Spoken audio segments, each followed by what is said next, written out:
We made USAA insurance for veterans like James. When he found out how much USAA was helping members save, he said, "It's time to switch." We'll help you find the right coverage at the right price. USAA. What you're made of, we're made for. Restrictions apply.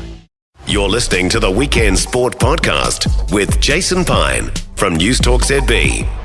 Let's get James McOnie on the line for his usual Sunday conversation. How are you, James? I'm all right, Piney. I will not gloat. I'm not here to rub it in, but that was quite a crucial game yesterday because I've got so many friends, a lot of them in the media, who support the Hurricanes. yes, and well, I suppose I can. I think we can call one another friends. I hope we can. So I'm counting myself in that number. It was an extraordinary second half. 25-0 in the second half. Yeah, it was bizarre, that one, because I saw Fozzie in the stands, and I'm sure he was marking, watching Damian McKenzie and giving him, sort of a tick and then a cross and then a tick and then a cross. It was so up and down.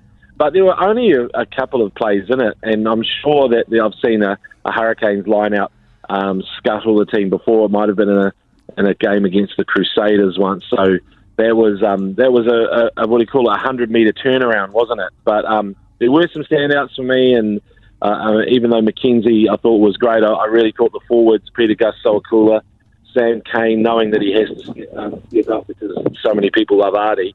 Everyone loves Artie. But then, Cortez and Artem are coming on and just providing that spark that you always hope your players will do, and he was impressive.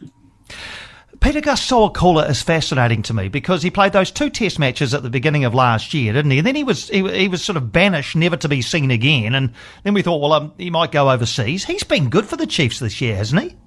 Well, that's the whole thing, Piney. Everybody wants a 6'4", 6'5" ball-playing, brutal number 6, and that's what he is now. And I think it is actually his best position. He can play 8. We all know that. But this is the thing. If you want those big bodies, if you want players who are actually going to scare people in the Northern Hemisphere, because most of the time, I think Artie's great, and I think Dalton, needs to be in the conversation as well. But if you go on with another medium-sized loose forward, it will be a no contest against some of those big teams in the Northern Hemisphere. And just another word on Damian McKenzie. It just seems so obvious that he has to be involved in the All Blacks somehow. But what is that somehow? How do you get him in there? I think the way you see Damian, he can control the game at fullback, which, when they do talk about the double pivot, I think it is valuable. I think it's valid. He is a fullback to me at test level. I think he can play 10 at test level for sure, but just the way that he can kind of inject himself anywhere on the field into the game, that's a great thing. Actually, the one thing that I felt that was holding back the Hurricanes, if I may be so bold, is that Aidan Morgan is a really good number 10, and they need to give him the keys and let him run that team, because I know he's young, but at the moment you can tell all roads lead to Geordie, and Geordie's outstanding, and he will do offloads and kick passes, and he's got every little trick in the book. It looks to have gotten quicker as well in that chase down with Narawa. But then at some point you've got to say to your 10, here's the keys, and it's your team now. Yeah, it's such a good point. And no sooner had you begun to luxuriate in the 7th straight win for your Chiefs that you were able to watch the Warriors pick up their 5th win out of 7 this season. They're going okay as well. I know, the Warriors just look so good. The Montoya run is one for the ages. Just Mount Smart is going off. We need the games at Mount Smart. It's going to be a tough ticket to get, because I just feel with the Warriors being in that conversation for top, 4 really in the NRL, it's just that every game is going to be an absolute barn burner. There's just something great about what Andrew Webster has done. And I mean, you think about those overseas coaches who come here, and I know Daniel Anderson did a great job, Ivan Cleary, but it always felt like unfinished business. So if Webster can do that, then I'm happy to say goodbye to my best friend Ufuk Talay and say, it's okay, mate, you can leave the country because we've got a new Messiah from Australia. Yeah, and just on Ufuk as well, and he'll be out here at Eden Park stalking his technical area in an hour or so.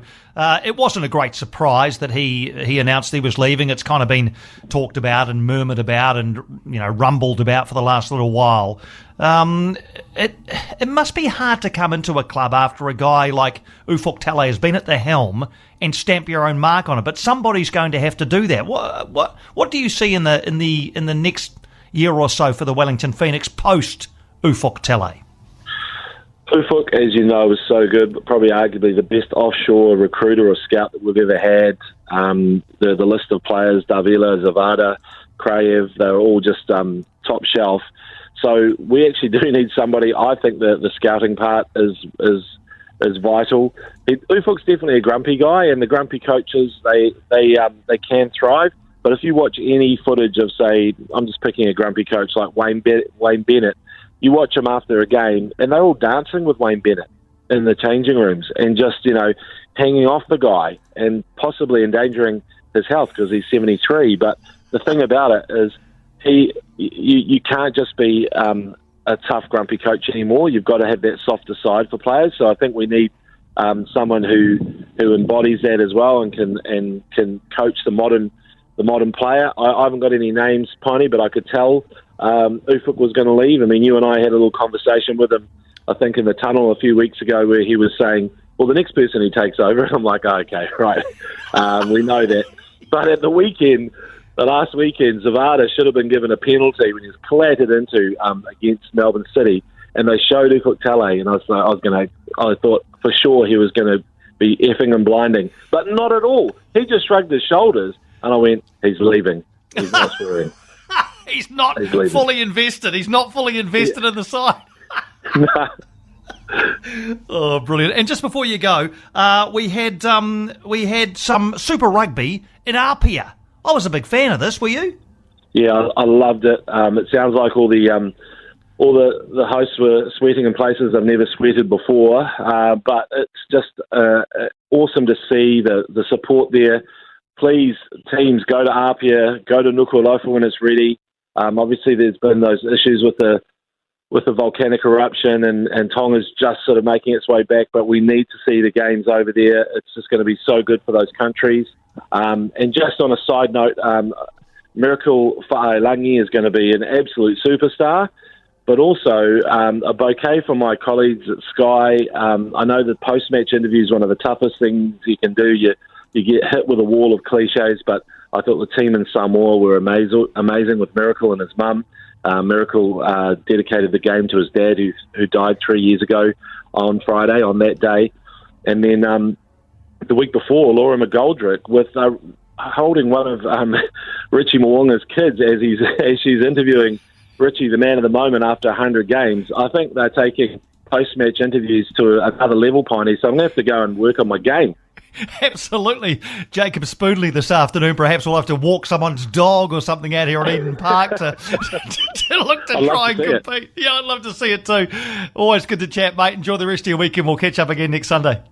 Cheers, Piney.